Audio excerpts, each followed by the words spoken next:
an opportunity to share this information with men who are taking this information and beginning to have these moments where they're finding this information, whether it's something that they've been exposed to before or something that is new to them, and they're beginning to question, beginning to ask themselves important questions. And this is really what the New Man Health Summit is all about helping you to become the best man that you can possibly be. I know for many people who have heard my story and the things that I've experienced and why I do what I do here today. But in all honesty, my story is not that unique. We go through life going through many different things. And I believe it's not what happens to us, but how we react to those events that happen in our life.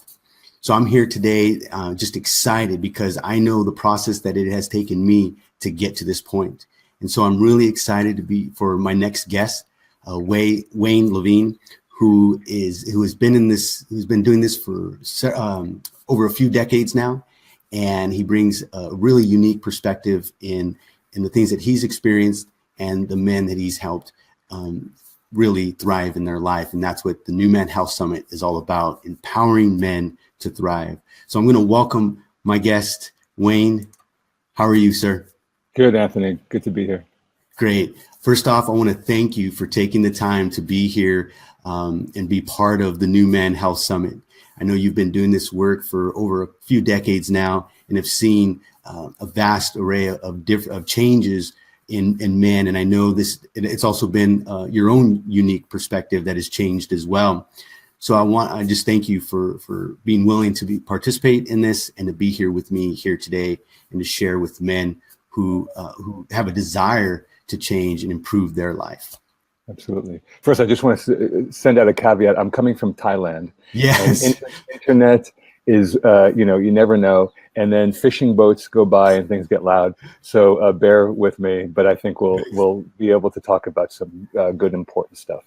Excellent. Yes. Thank you for that, Wayne. And yes, Wayne is in Thailand, traveling the world, but still living his purpose and his mission and helping men. Wayne, will you take a brief moment to introduce yourself? Sure. So I'm Wayne Levine. I actually go by Wanye these days. That was a nickname I received at Burning Man. And it stuck, but it stuck for me because it represents the changes that I've gone through and the new person, the new man that I've been wanting to be and that I've been working towards. And Wayne is like, it's in the past. It was my name. It was who I was. And so anyway, you can call me whatever you like, but I'm going by Wanye because it just feels better these days. So okay. I began BetterMen Coaching a long time ago in Southern California, and I've been involved in men's work since the early 90s. And, when I got involved, I was in my early 30s and lacking any kind of masculine energy in my life, in my body. And in terms of support, my father died when I was 9. I was brought up by a single mom and, all that goes with that. And through the course of the work I did with the men back in those days, and then leading men and creating programs and doing a weekend and all that kind of stuff, it has allowed me over the course of time to find out who I am authentically. And it's taken a lot of time. It really has. And I think one of the main things I've learned now is to teach the patience that's required to make fundamental changes. Because despite a lot of the hype that you'll see in terms of getting rich quick and losing weight quick and transforming yourself quickly, all that kind of stuff, it's all such nonsense. It's really a commitment that we have to make. And for me, it's a lifelong commitment to grow and change and to figure out who I am and to roll with things as they evolve. And so that's sort of the focus of the work that I do with men. Wayne, you brought up a unique point in that it's a consistent thing. I think for people who have lived, I'm 41 and I know that I'm completely a different man than I was in my 20s and in my 30s. And so you look good for 41 now. You look good, dude. Well, thank you. But to know that how my life has changed and how I've had to really work at it and it's not something that comes easy. And it's, as you mentioned, it's an ever evolving thing. And I think that's really what's unique about this, is that once there's these bits and pieces throughout my life where I've had these enlightenment moments, I guess, if you will. And it's just how allowed me to continue to grow and to be where I'm at today. So definitely can appreciate your wisdom from your age and how you've continued to evolve in your life. And my age, yes, my old age. So I'll be 57 in a month or so. Yes. And it is, but it's true. It is my life experience that is probably the most important element that I bring to the work. I've read all the books. I have my degrees in psychology, but my willingness to do my work, my willingness to go through the fire, to feel the pain, my willingness to look like a fool, to risk, is really how I gathered the wisdom from other men, from other people and women. I mean, so many trainings and healings. It is really that experience, having been married for 32 years, now divorced, having raised a boy and a girl who are now grown adults. These are the things that I think are most helpful in terms of when I share stories with the men, to allow them to start to integrate, well, how will I do this in my own life? Correct. When you have been coaching for over 2 decades, tell me, how has your practice evolved over these 2 decades? Yeah, well, it's so interesting because things were so simple. They seem so simple in black and white in my early 30s, when I learned that this is what men do. And I had an experience in a men's weekend, and we were given some guidelines, and I took to it like a duck to water because I was so thirsty for it. And I sort of followed the guidelines that were given. But over time, you start to see the nuances, and you start to figure out intuitively what really works for me and what doesn't work for me. And the more comfortable I became in listening to my own inner voice, my own body, that's when I began to change the way I spoke. My language changed. As my kids got older and my experience expanded, I was able to speak with a bit more authority about how to raise children and how to deal with the feelings that come up. And the stories of all the men, the time, the thousands of hours spent with the men in groups each week at our retreats, all of that informed me more and more and more about, well, what are we really doing here? And so where I focused my energy 20 years ago is so different than where I focus now.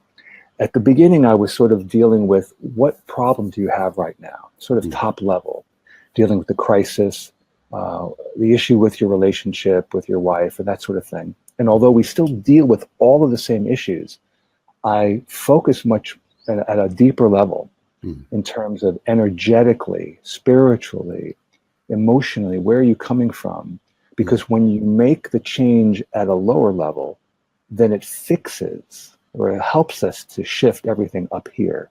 So I guess I'm a bit of an elder now in this community, because I've been at it for such a long time.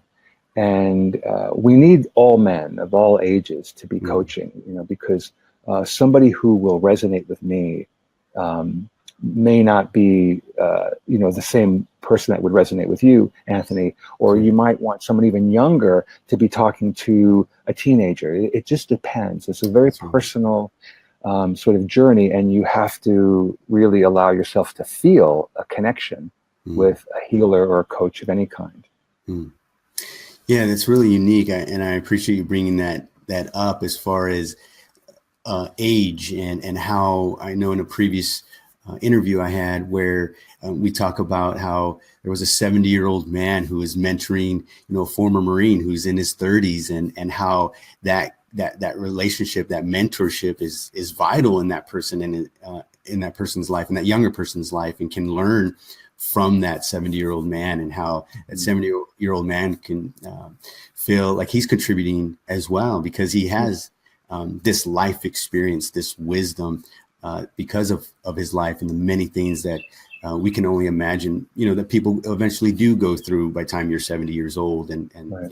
losing. And at the same time, when we have our groups, I run 4 groups per week via Skype, and there are men from late 20s to 70s, and the wisdom flows in all directions. There are things that happen, there are things that are said by the younger guys that are just like boom, and it's something that the older guys have forgotten. So it really, the teaching does go both ways, and we've seen that in all of our weekend retreats as well. That's excellent. Yeah. Wayne, from your perspective, what is it that men really need to feel successful, fulfilled, and at peace? Yeah. Success is a very interesting word. We think that when we say a word or a phrase, that we all have the same understanding of what that is. But if you had 10 men in a room and you asked them, tell us your definition of success, it would be different for every man. If you asked every man, tell us your definition of freedom, it would be different for every man. And so what's so important is that you have to, as a coach, first of all, to understand what it means, what success means, what fulfillment means, what peace means to the man sitting in front of you, because it's not going to be the same for every 2 men. And so the first thing is to get clear, and most men are not clear about those definitions. What do they really mean for them? So first you got to get to that point. And in the process of defining those terms, the men start to realize and see what the obstacles are between them and manifesting whatever it is they've imagined. And so the work is really teaching men to get out of the box, out of the matrix, out of this perception of what success is, what anything is, what life is, what the American dream is, and start to think for themselves about what they really want in their lives, not what they inherited, not what was handed down to them from really generations of really a way of living that was more intended to make money for the people manufacturing products than it was really for us individuals to be fully authentic.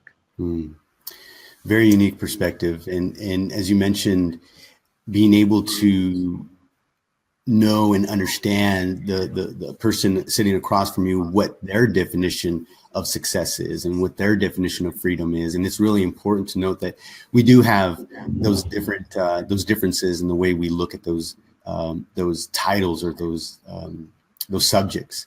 And so it's really unique to hear that, in the sense when we do hear of success, most of the time we think of money, and we think of cars and homes and all these sorts of things, where success for someone could be something completely different from that. And that's totally okay. And that they're pursuing what they feel is successful to them, and feel that is a possibility for them. So, yes. And so you mentioned money. Let me just throw out that it's never about the money. And men are so wrapped up in their egos around money. Their identity is so wrapped up with how much money they made this month, what their careers look like. And one of the greatest gifts that I've received by getting divorced, by selling everything I had in the States, by moving overseas, by living on a tighter budget, because most of my money went away in the divorce, which is a whole other topic. I have learned to have a new, healthier relationship with money. We all have a relationship with money. We're not aware of it, but it's our relationship. And most of those relationships are completely unhealthy because we learned it from our fathers. We've come from scarcity. We've bought into some bullshit about what we should own, what we should have, how we should be dressing, what things should look like. And none of that is necessarily you. It's just marketing. It's merchandising. And so such a big part of personal development is being able to separate yourself from all this nonsense that surrounds you that may have nothing to do with you, that may be making you unhappy, making you sick, making you feel less than. So there's a lot of awakening that has to happen in this process of becoming the man that you want to be. When you've mentioned spirituality has played an important role in your personal journey, when you work with men, how much of a role does spirituality play? So we talked about earlier in terms of how my practice has changed. Now I see everything as spiritual. Okay.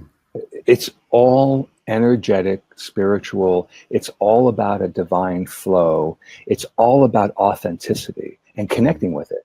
Now, a lot of guys are put off by that sense because they have early childhood experiences with organized religion. Now, I'm not talking about religion, but my sense of spirituality doesn't conflict with the fundamental precepts of all organized religions. Now, the dogma that is a part of organized religion, I think oftentimes really hinders men and their personal growth. And that's something that we talk about because I work with very religious Christians. I work with Orthodox Jews. It doesn't matter that perspective where you're coming from, but we do have to have a common understanding of the language. So spirituality now for me is hearing the truth, being in the divine feminine flow of life, having a balance in my own body between my masculine and feminine energy. That plays a big role in having a healthy relationship with a woman, which we can talk about in a moment. Absolutely. But I think fundamentally, it's important, I think, for all of us to have a connection with something greater than ourselves. Because if we think that we are the center of the universe, which is where I've come from, what happens is that you are only relying on your own counsel. And when you start to fall to pieces, which inevitably most men do, because it's too much to do by yourself. When you start to fall to pieces, then you've got nothing to lean on, right? So if you can connect with something greater, and whether it's God, some other spiritual sort of concept, whether it's just simply nature through meditation, whatever that is, to know that, yeah, I'm plugging into something. I feel the collective consciousness. I feel connected to you when I'm in the same room with you. And we start talking about little things that happen to everybody. So they start to get the sense of, oh, I see those coincidences all the time. And we talk about, well, maybe they're not coincidences. Maybe there's this energetic flow, and maybe these are much more than coincidences. So anyway, we talk about all those things so that we can start to have a common understanding of, hey, there's more to this life than we see. And once we open up to it, is when change can really happen. Wayne, have you seen in over the years, have you seen, because I'm thinking back, 20, 30 years ago, where if you were to mention spirituality in the sense and how you're referencing, whether it's meditation or yoga or looking to something else, beyond yourself, greater than yourself, there was a conception about what that entailed. And so have you seen this shift and seen people be more accepting and willing to understand this concept? Right. Well, yeah, we all know that like mindfulness is very popular these days in corporations even. So it's gone mainstream. Meditation is well known. Everybody knows about it. And people are doing things. People are shifting. There's an awakening happening all over the world. And I'm seeing it as I travel. People are waking up. People are becoming more conscious. And things are changing. We have a lot to repair in this world. It's going to take time. But things are shifting.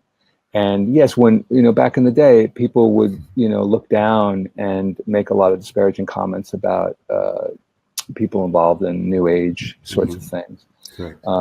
But so people are definitely opening up to it. And it's very interesting because these Orthodox men that I work with at times, it's amazing how much we are speaking the same language. marriage. Yes. On a spiritual level, one of the reasons I believe, and this is sort of commonly thought, that we have so much strife in the world is because we have all forgotten that we're all one.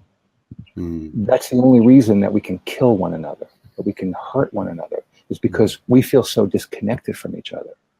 And the movement in the world is to connect again, because when we know that, as the saying goes, if everyone is not healthy and happy, then if I'm not healthy and happy, they're not healthy and happy. If they're not, I'm not.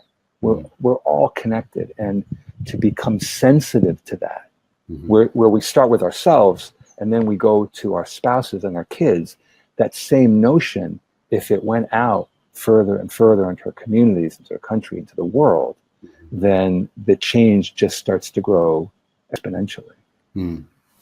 Really unique, and I appreciate you bringing that up in the sense, I've heard from colleagues of mine saying, Anthony, why are you promoting other men coaches for men when you're a coach and you're exposing all these people to their information, and they're thinking of it from a competition mindset, right? Yeah. And so for me, when I first communicated with you, is I think more of a collaborative, right? There's not, I couldn't take care of every man that is out there who can utilize my help, and the same for yourself and for the other men who I've interviewed. And so when we have this competition mindset, or that we think we're competing against each other, we end up, I think, and I believe that we end up hurting each other, because you end up hurting yourself. And it's not, once we could get past that, we really can be supportive and help each other, rather than it being a competitive mindset.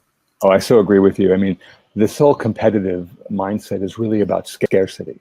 And so that's a very common concept, scarcity versus abundance. And when you come from abundance, you don't have to protect your territory.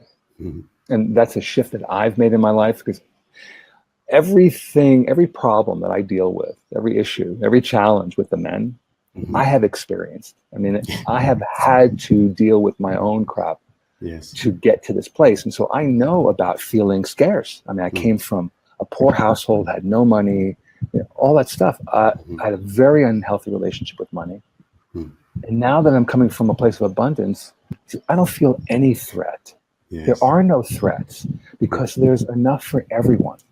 When it comes to money, opportunity, experiences, there's enough. And if we focus in on that inward journey, and that spiritual journey of knowing that there's enough, then we can be much more giving to our partners, much more giving to our children, our families, to our communities. Yes. Wayne, you mentioned divorce. You mentioned being married for 32 years. Did I do that? Did I mention divorce? Yes. Wow. Earlier on. Yes, they can open up a lot of different things. Yes. But the thing is that many men have come to you at this point in their life, or that they're in the prospect of, or in the middle of a divorce. Where do you begin helping men through such a challenge and painful process? Yeah. Well, first we need to get grounded, and we need to know that everything is going to be okay. And one of the most important things that I do early on is to really just be there with the man, hold space for him, and let him know in any number of ways that this is an opportunity. And that it has nothing to do with his future ex. It has nothing to do with money. It has to do with his fears, his concepts of what his life are all about, his perspective on living. Because when that shift happens, I mean, it completely rocks you. And, men are like afraid, especially in places like California, where they are going to be separated from a good deal of their money, if not all of their money. And what does that mean? And who am I? Who am I if I'm not married? Who am I if I don't have all this wealth? Who am I? I mean, I had to go through all of that myself. And I wondered, what are the men going to think and feel when Wayne is getting divorced? He's supposed to know everything about relationships. This doesn't make sense, right? And so what was wonderful is that when I brought all this to the men, I was afraid that everyone was going to jump ship. I was really uncomfortable. Turns out that it brought us all closer together. I became more transparent, more authentic. And there were so many lessons that I learned, and they were able to see me through the entire process. Amazing.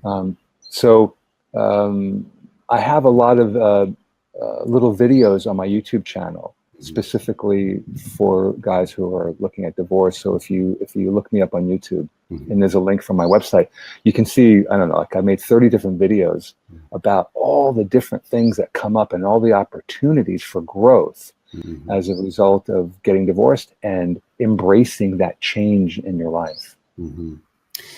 When you wrote a relationship mania for men over 10 years ago, how has your perspective on long-term relationships changed over all these years?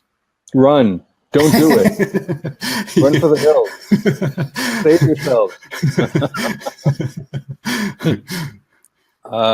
Yeah. Well, I met my ex-wife when I was 19. I got married when I was 22. I didn't know my ass from a hole in the ground. Now, I didn't know that then. I mean, I thought I knew everything. Right. I was cocky and all that stuff. I didn't know anything. Yes. We did a lot of great things together, raised 2 great kids, and had a lot of fun. And I had no idea who I was. And as I started to evolve and change, that's when we started drifting because we weren't on the same path. We didn't see things the same way. I have a son who's 27, and the greatest gift that I have is to be able to share all these changes with him before he goes down the same path that I'm going down. And so the wisdom that I share with other men is the same stuff that I'm talking with my son about. You have to know who you are before you get into that long-term committed relationship. You've got to do work. Whatever it looks like, coaching, therapy, traveling the world, reading lots of books, going to trainings, going to seminars, digging in. The more pre-production you do, I used to be in the production business, the more pre-production you do, the better prepared you're going to be for the production, right? Yes. And the less problems you're going to have. And so that's super important. And also what's really changed is my understanding of the masculine and feminine. And what women really need from men and what men get from women and the dynamics between men and women that undermine long-term relationships. So when I do couples work, I spend a lot of time with that interplay because I'll just throw this tip out, what men need to know is that you need to take care of your goddess. She needs to feel like a goddess. She needs to be connected to her divine feminine. And if you don't know what these terms are, you can start reading, you can start working with somebody like me and we'll teach you.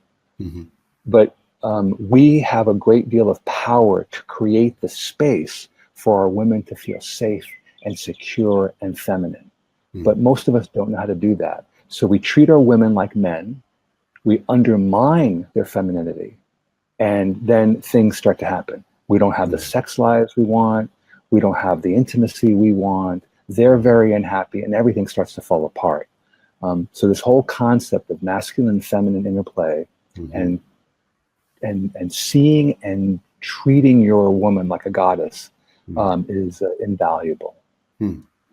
Very unique perspective. Can you elaborate a little more on that feminine energy? Yeah. Well,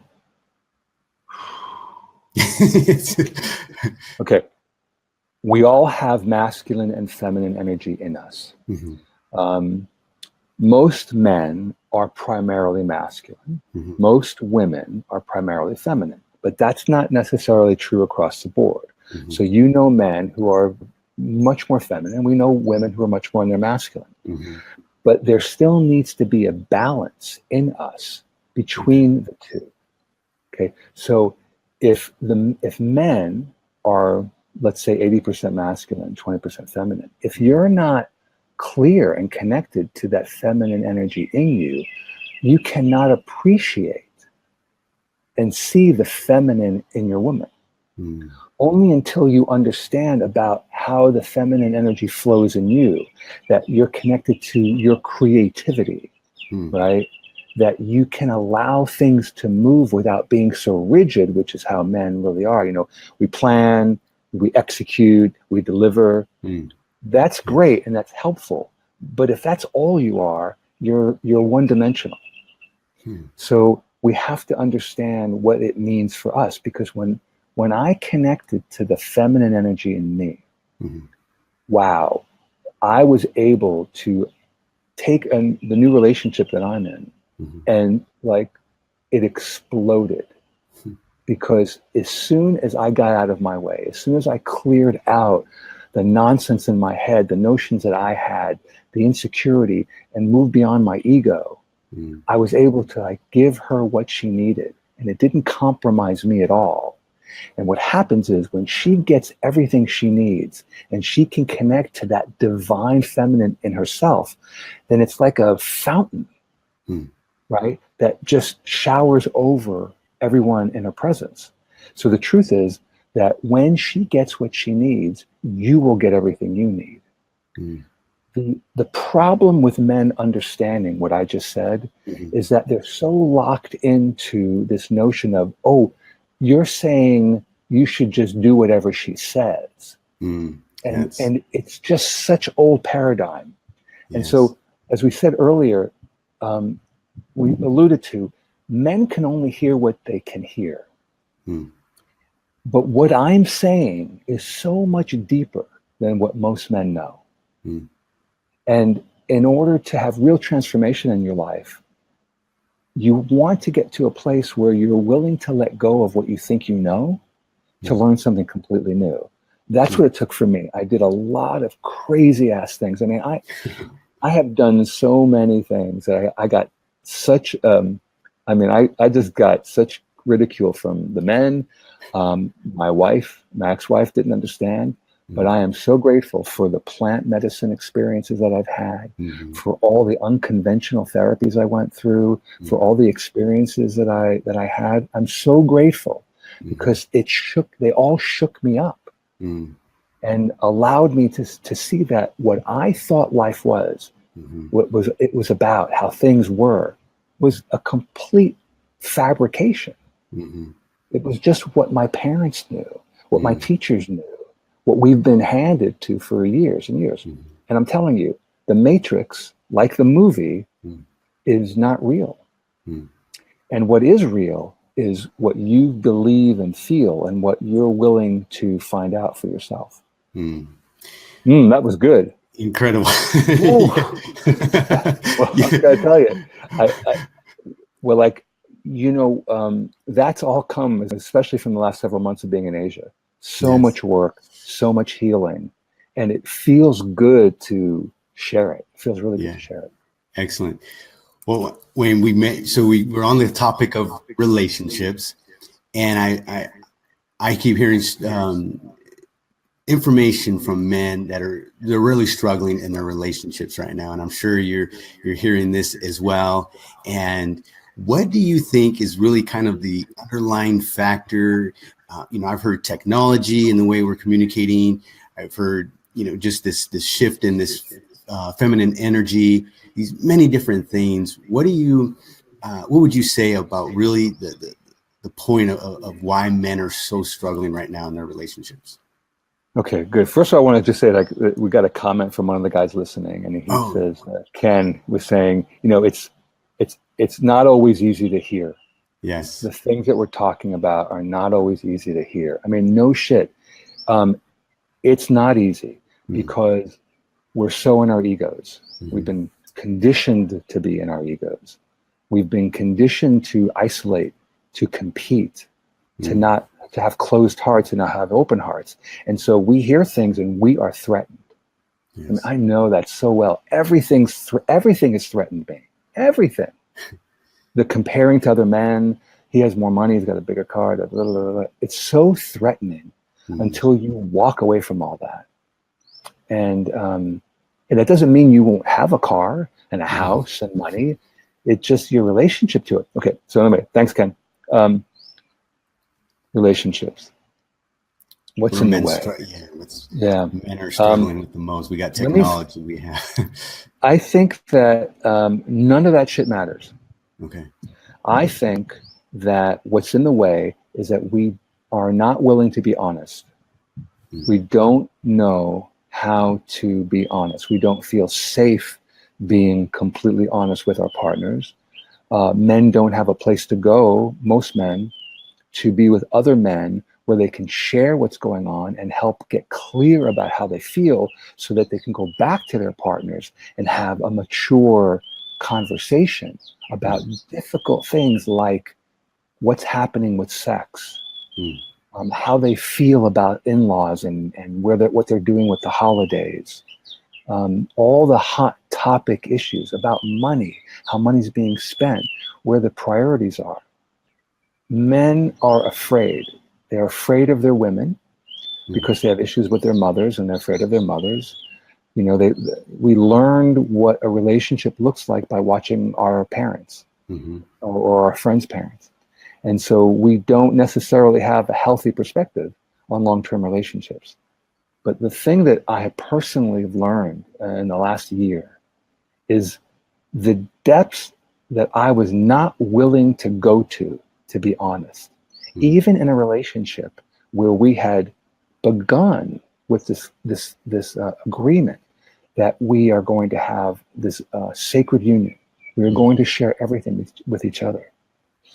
Man, there were some things I was not willing to talk about because I was weak. I was insecure.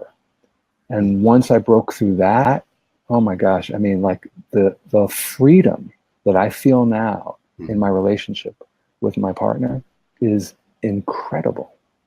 It's incredible. And I wish it for every man. Yeah. Well, Wayne, you have shared some incredible information that I think is new, and I think it's not necessarily new, but it's new for a lot of men, and I'm really hoping that they will listen to this video over and over and allow it to be absorbed, because I think you really have touched a lot of different topics and a lot of different points, and I know for myself. It took me a couple exposures to that information for me to start accepting it, start to opening myself to new ideas, to new ways of believing and new thinking of what's possible in my life. You know a little bit about my history and my story and how that was a shift in my life and how it brought new perspective in my life. And my life has just taken off since then. Yeah. From these different shifts, and it didn't come right away. It definitely did not come right away. But any last words for our listeners, for the men out there? Well, to your point that it takes time. Becoming the man you want to be, the husband, father, it's not an overnight process. You know, you've lived 30, 40, 50, 60, 70 years doing things a certain way, believing that life is a certain way, believing that the universe works in a certain way. And most of what you believe may not be true. Right. But if you are ready to change, ready to be happier, ready to feel at peace and comfortable in your own skin, if you're tired of the arguing, if you're tired of being miserable, depressed, anxious, then you have nothing to lose but to open up to a new way of thinking and working with someone who can take you there. But you must be patient with yourself. You must love yourself. You must learn what self-love is all about, because until you love yourself, it's very difficult to love those around you. I think that's a good point, a good place to stop. You got to love yourself, and how that really impacts your ability to love others when you're not really taking that time for yourself. And I just want to, Wayne, thank you very much. As I mentioned, appreciate you taking the time to be here with me today and to share this information with men. And for those who are watching and listening, I really encourage you to pass this information on to others and pass this this video and let them know about this. Even people who you may feel might not even be interested in something like this. and give them the opportunity to listen to something that may create a shift in their life, where they can begin to become the father that they want to be, the husband they want to be, and the man that they want to become. And so, Anthony, Wayne, can I just say one thing? Like what absolutely. you just said about passing this on. Mm-hmm. It's so important to take that risk Mm-hmm. and give this information, my book, whomever, to a man you care about. Because in the men's work, it takes a nudge. Men are very reluctant. They're so resistant. But if you reveal yourself to a man you care about, you may just give them this opening that they've been looking for years to be able to share what's going on with them. So definitely pass on the info. Excellent. Well, for all of you, thank you for taking the time to watch this. And once again, pass this on to the men that you care about, that you love, and you want to share this with them. I appreciate you being here, and I look forward to your comments and your questions. And once again, thank you, Wayne. It's been a pleasure. And for those of you who are watching, enjoy the rest of your evening.